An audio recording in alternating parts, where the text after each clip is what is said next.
simulation. This is a simple investment simulation that takes into account your age. So you enter your age. Green items is what you enter. So here you would be calculating your whatever you enter is allowed for Roth contributions. This doesn't it is applicable for traditional IRAs and 401ks as well, but you have to then later account for taxes paid at distribution. So right now the limits are 6,000 and 19,000, and you only need to enter current limits. I'm also accounting for increase in contribution. So the limits have been increased by around $500 every other year. When I calculate that change, that's around 2% inflation adjustment year over year. So that's what I have adjusted for. That those maximum retirement limits are also going to be increased. So your goal with saving should be to at least max out your Roth contributions, and anything after that is separate. So if you do that, your max contribution is going to be 25,000.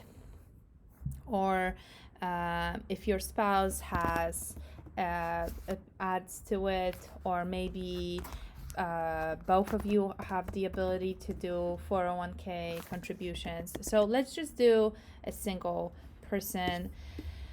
You enter your start age.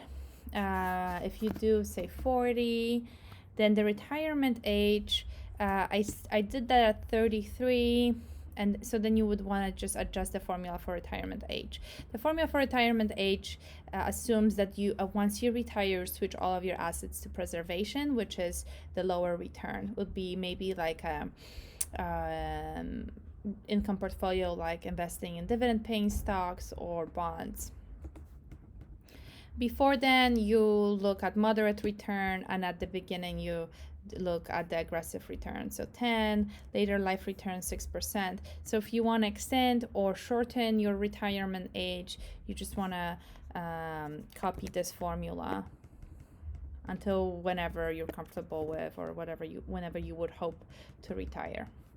Okay, so I started with 33. And your retirement age, at retirement age, you're still doing average return, and then you're doing preservation. So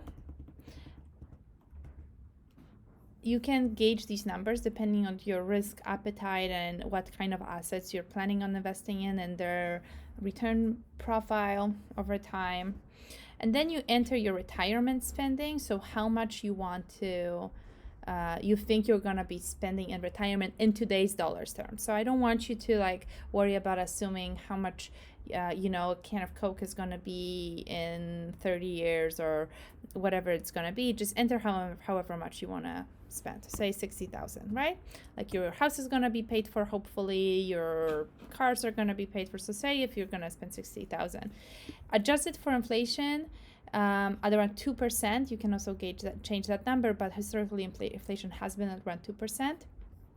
That would be around 168,000. So if you scroll down, notice that if you start at 70, you're still contributing that last year from your income, but then you're starting to drawing out of your IRA.